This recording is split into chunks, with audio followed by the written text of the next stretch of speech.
Hello मेरे प्यारे बच्चों, आपका चैप्टर नंबर 1 होने वाला आपका चैप्टर शुरू हो चुका है। तो आपका चैप्टर यहाँ पर पूछा गया है वैद्युत आवेश तथा वैद्युत क्षेत्र। ये आपका चैप्टर आपको मैं दिखा दूँ। जो आपका ये का चैप्टर है, ये आपका चैप्टर है, चैप्टर नंबर 1 है भौतिक विज्ञान। यह आपका भौतिक विज्ञान का चैप्टर है मेरे बच्चों। उसके बाद आपको मोस्ट हेडिंग में आपको बताने वाला मोस्ट सिर्फ हेडिंग में आपको पढ़ाऊँगा मेरे बच्चों, कि जो एग्ज़ाम में आपको अच्छी तरह से मार्क्स दिला दे। तो वीडियो को काफ़ी इंटरेस्ट होने वाला, चलते वीडियो को स्टार्ट करते हैं। तो आपको हेडिंग नंबर 1 डालना है, आपको वैद्युत आवेश को डालना है। उसके बाद आपको परिभाषा के गुण लिखना है। उसके वजह से आप परिभाषा में आएंगे, वैद्युतीय आवेश वह भौतिक गुण है जो किसी कण या पदार्थ के विद्युत बल उत्पन्न करने की क्षमता प्रदान करता है। यह दो प्रकार का होता है, सकारात्मक और नकारात्मक। उसके बाद आवेश के बीच बल कूलाम के नियम के अनुसार कार्य करता है मेरे बच्चों। उसके बाद आपको थोड़ा सा नीचे आएंगे, नीचे आने के बाद आपको यहाँ पर गुण देखने को मिल रहा होगा। तो आपको मैं दिखा दूँ, जो ये यहाँ पर बहुत ही गुण है। आपको यहाँ पर गुण को पढ़ना, गुण कैसे पढ़ना आपको देख सकते हो। स्टेप बाय स्टेप मेरे बच्चों मैं आपको समझाने की कोशिश कर रहा हूँ, क्योंकि मेरे बच्चों इसको बनाने में आपको 1.5 से 2 घंटे लगे इसको स्टेप बाय स्टेप लिखने में। तो मेरे बच्चों ये काफ़ी इंटरेस्ट होने वाला है। इस वीडियो को अगर आप चाहते हैं तो मेरे टेलीग्राम को जाकर ज्वाइन कर लेना। तो आपको यहाँ पर आवेश के गुण देख कैसे करना है।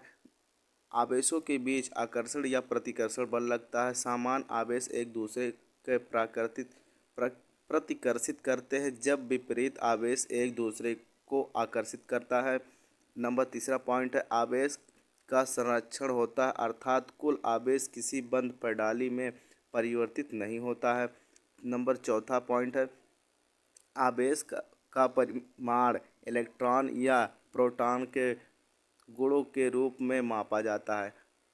पॉइंट नंबर 2, आपको आवेश के प्रकार और नकारात्मक और सकारात्मक ऊर्जा। तो जैसे आप नीचे आएंगे, नीचे आने के बाद आपको यहाँ पर पॉइंट नंबर 1 डालना है। डालने के बाद आपको थोड़ा सा ऊपर चले आना है।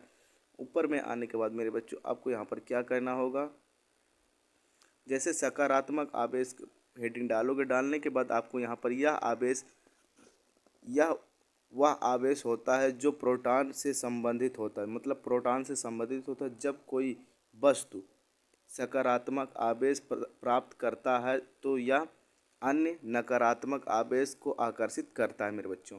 उसके बाद नंबर यहाँ का नकारात्मक आवेश का पॉइंट है, यह वह आवेश होता है जो इलेक्ट्रॉन से संबंधित होता है। मतलब इलेक्ट्रॉन से संबंधित होता है। और नकारात्मक आवेश को सकारात्मक आवेश में आकर्षित, मतलब प्लस को माइनस की ओर आकर्षित करता है। और एक दूसरे के प्रतिकर्षित, मतलब आपको माइनस को और माइनस आकर्षित करता है, और प्लस को प्लस की ओर आकर्षित करता है।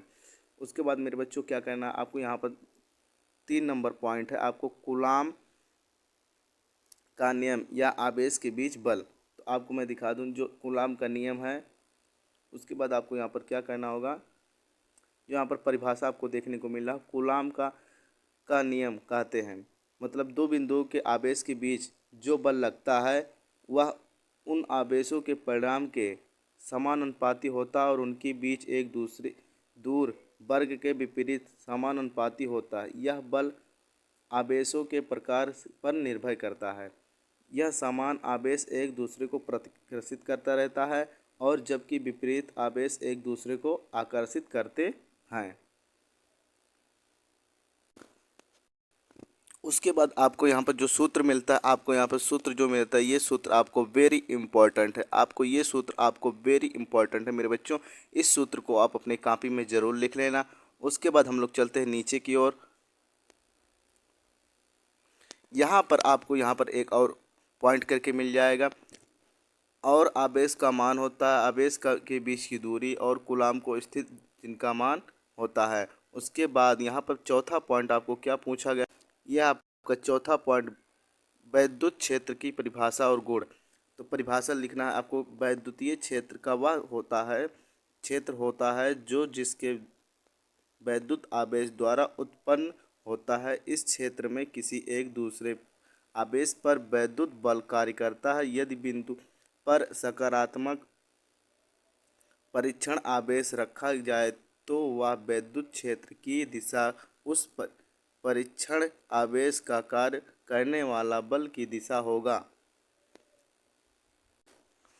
उसके बाद आपको यहाँ पर गुण पढ़ने को मिल रहा होगा, जो आपको मेरे बच्चों यहाँ पर देख सकते हो ये गुण है। इसका गुण आपको पढ़ते हैं, वैद्युत क्षेत्र का दिशा व उस और परिणाम दोनों होता है। इस यह किसी बिंदु पर कार्य करता रहता है या वैद्युत का माप होता है। वैद्युत क्षेत्र का संकेत सकारात्मक आवेश से नकारात्मक आवेश की ओर जाता रहता, मतलब प्लस से माइनस की ओर जाता रहता है। उसके बाद पॉइंट नंबर 5 मेरे बच्चों, यहाँ पर वैद्युतीय क्षेत्र की रेखाएं और संरचना और दिशा। आपको यहाँ पर वेरी इंपॉर्टेंट क्वेश्चन है, जो आपको इस चैप्टर को मैं ख़त्म कर दूंगा मेरे बच्चों। तो वीडियो को तक जरूर देखना, लाइक कर देना, चैनल को सब्सक्राइब कर देना। तो आपको जो यहाँ पर मोस्ट पॉपुलर यहाँ पर जो पूछा गया संरचना, आपको वैद्युतीय क्षेत्र की रेखाएं काल्पनिक होती हैं जो किसी वैद्युत क्षेत्र की दिशा को परिणाम को दर्शाती हैं, दिशा या दर्शाती हैं। उसके बाद आपको यहाँ पर सकारात्मक आवेश और नकारात्मक आवेश की ओर जाती हैं। यह रेखाएं कभी एक दूसरे को काटती नहीं हैं। इन रेखाओं पर घनत्व, क्षेत्र, तीव्रता और व्यक्त करता अधिकतम, अर्थात यह विद्युत क्षेत्र की तीव्रता होता है। उसके बाद आपको नीचे आना, नीचे आने के बाद मेरे बच्चों आपको क्या करना होगा, यहाँ पर वैद्युत संरचना के नियम लिखना। उसके बाद आपको यहाँ पर वैद्युत आवेश के सिद्धांत कहते हैं। इस बंद प्रणाली में कुछ कुल आवेश हमेशा स्थिर रहते हैं, यानी आवेश ना उत्पन्न होते हैं और ना ही होते, बल्कि यह सिर्फ एक स्थान से दूसरे स्थान पर स्थापित होते रहते हैं। उसके बाद 7वां पॉइंट है मेरे बच्चों, वैद्युत क्षेत्र और बल के बीच संबंध। तो यहाँ पर वैद्युत क्षेत्र और बल के बीच संबंध होता है उस क्षेत्र को व्यक्त करते जिसे इकाई आवेश कार्य करता है। उसके बाद आपको यहाँ पर मेरे बच्चों आपको यहाँ पर सूत्र देखने को मिल रहा होगा, जो आपको मैं दिखा दूँ, ये सूत्र है। उसके बाद आपको 8वां क्वेश्चन नंबर पूछा गया, कूलाम का नियम। आपको देख सकते हो कूलाम का नियम और वैद्युतीय क्षेत्र को समझाइए। तो आपको हम कूलाम के नियम को समझाते हैं मेरे बच्चों। जो कूलाम का नियम और वैद्युत क्षेत्र आपस में जुड़ते होते हैं, जो कूलाम के नियम का आवेश के बीच बल गणना करते हैं, जबकि वैद्युत क्षेत्र यह दर्शाता है एक वैद्युत द्वारा उत्पन्न बल क्षेत्र में कैसे वितरित होता है। वैद्युतीय क्षेत्र कूलामों के नियम के आधार पर वह आवेशों के बीच बल विश्लेषण करता है, जो जहां वैद्युत का क्षेत्र घनत्व, बल, तीव्रता और होता है। उसके बाद 9वां पॉइंट पूछा गया है मेरे बच्चों, वैद्युतीय क्षेत्र की गणना और इसका प्रभाव। तो आपको यहाँ पर दिखा दूँ, वैद्युतीय क्षेत्र की गणना उस बिंदु बल के आधार पर की जाती है जो किसी परीक्षण आवेश पर कार्य करता है। यह क्षेत्र बिंदु पर वैद्युत बल मापा जाता है। उसके बाद वैद्युत क्षेत्र की गणना निम्नलिखित सूत्रों द्वारा किया गया है। यहाँ पर मेरे बच्चों आप लोग देख सकते हो, ये है सूत्र। उसके बाद आपको यहाँ पर पॉइंट नंबर 10वां आ जाते हैं, ये आपका सूत्र है जो वेरी इंपॉर्टेंट है। उसके बाद यहाँ पर आपको 10वां क्वेश्चन हेडिंग डालना है, परिभाषा। उसके बाद आपको यहाँ पर लिखना रहता है, किसी वैद्युत पर वैद्युत क्षेत्र की तीव्रता उस बिंदु पर कार्य कर रहे बल का माप होता है, जो इकाई सकारात्मक आवेश पर कार्य करता है। इसका गणन और व्यक्त किया जाता है। इसका सूत्र ये है मेरे बच्चों।